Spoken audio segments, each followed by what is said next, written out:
Hi, I'm Chris Stirewalt, and this is Power Play. Hi, Internet. So last week there was a big election, if you were in Kentucky, but it had a big consequence for the discussion of polling, pollsters, how we do it, because guess what? The polls were wrong, quite wrong, 13, 14 points wrong, fairly significant. And this tracks on with poor polling performance in 2014 in the midterm elections. So what's up with that? Doug Usher knows. He is a pollster with Purple Strategies, and as the color would suggest, it is a bipartisan firm that provides political consultancy, et cetera, et cetera. Welcome, Doug. Thank you very much, Chris. Okay, so why is polling stink? Well, that's a tough question to begin with. I would say this, that in low turnout elections, it has a lot of trouble. And I'm not going to defend polling all the time. I will, however, criticize some of the analysts that are out there saying when a poll says X, X is going to happen. I think it's more complicated than that. Okay, so tell me how it works. So let's say you're doing a poll, and you're doing it in West Virginia. We should always pick West Virginia for every state because it's the greatest. But let's say you're doing a poll in West Virginia.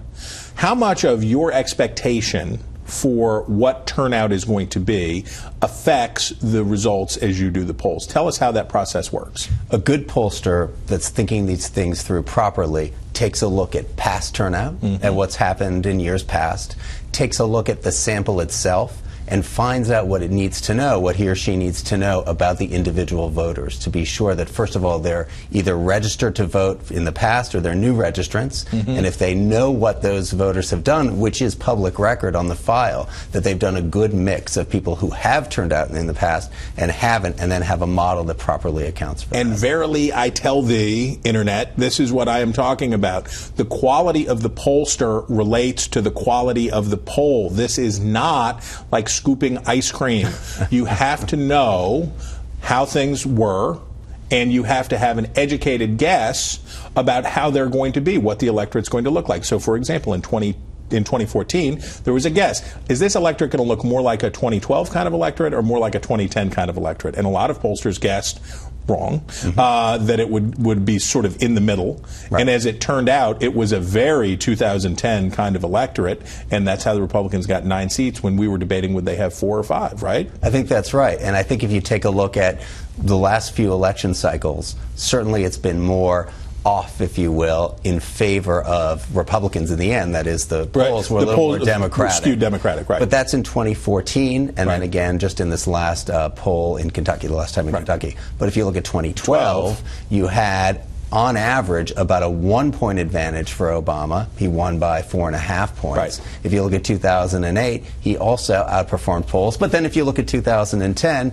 you again see a bit of a Democratic overperformance in the polls. And so you saw in 2004 too, right? That's correct. That's exactly right. Democratic. So traditionally, Republicans, there's been some academic study done on this, and they came up with about a 0.5 point heavy for D's or 0.5 point light for R's, that there is some greater resistance among conservatives to participate in polls or whatever we attribute it to. There was that University of Texas study. But it wasn't a lot, right? It wasn't. This is not some huge, enormous thing. Right. What is it about the small electorates and the smaller electorates and Republican votes that makes it harder? So you could probably put it on 2 factors. The first is that it may now be harder to reach Republicans, particularly in these low turnout elections. Why? I think a couple of things. First and foremost, perhaps most important, is that I think that there are a lot of Republicans that are distrustful of media organizations, many of whom announce. What about these? What about the cell phones? How does this affect your ability to poll? Well, I think it affects the electorate as a whole. Okay. I don't think it disproportionately affects Republicans. Right, and that's across the board. And in fact, you probably could make the argument that it disproportionately takes Democrats out of the sample because cell phone owners tend to be, on the whole, people that have no landlines tend to be younger. They tend to be more Democratic. They tend to be more minority, who tends to be more Democratic. But having said all of that, I think that combines with some of the other problems we discussed to create potential biases on both sides. And I can't be polled because I don't have a phone number that relates to where I live. That's exactly right. So I won't be found. Right. So, I'm not trying to evade but that's true. Right. If you don't want to be found and don't want to be reached, you don't have to be reached. And there was a magic era with polling. Everybody had a phone. Yes. There was a landline in their house, and everybody answered. Everyone answered it. And they were polite. I tell this story when I give lectures about this to young kids. If you're with your grandmother and she gets a phone call, and you might be having the nicest conversation in the world with her, she'll say, "Oh, hold on, I've got to go telephone. Get the phone." Or how about this? Go get your dad. It's long distance. That's right. Like a kid now wouldn't even know what long distance is. All right, last thing I want to ask you: at what point do we get online polls that are reliable? At what point does that? How far away is that? I think we're there. For national general elections. You think? Absolutely, absolutely. You take a look at some of the better online polls. Here's the problem.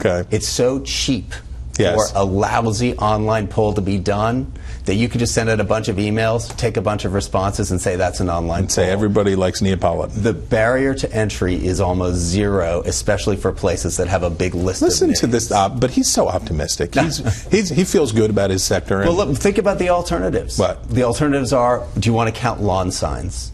Do you want to count money in the bank? Do you want to count ads? We have nothing else that comes even close. And you know what? It's something to talk about. That's right. And we're glad you came here and talked about it with us, Doug. We appreciate you. And you, Internet, we certainly appreciate you, even though I don't trust you for polling yet. I certainly appreciate you stopping by, and we hope you come back for more Power Play real soon.